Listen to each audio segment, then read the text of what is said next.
হয়েছে দাদা? আপনার হাঁপানি টাপানি হয়েছে নাকি বলেন তো, আমি একটু ডাক্তার ডেকে দিই।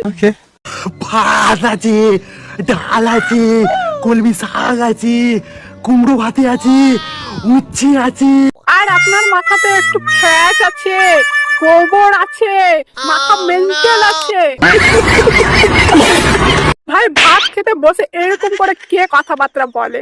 ভাত আছে, ডাল আছে, ভাই নর্মাল ভাবে তো বলা যেতে পারতো, কিন্তু না, এনাদেরকে তো নতুন স্টাইলে নিনজা টেকনিক বার করাটা চাই। ঠিক আছে ঠিক আছে। মনে হয় দাদা দুদিন থেকে কষা পায়খানা আটকে গেছে, বেরোচ্ছে না তো, ওই জন্যই দাদার কথাবার্তাটা ঠিক এইরকম বেরোচ্ছে। ভাত আছে, ডাল আছে, খোলা মাছ আছে, তো মাথা আছে, তোর মাথার পুরো তার কাটা আছে। খাবি তো চলে আয়। আমরা খাবো না, তোমার মাথাটা পুরো খ্যাচে ভরা আছে, তোমার কাছে যে যাইবে তার মাথা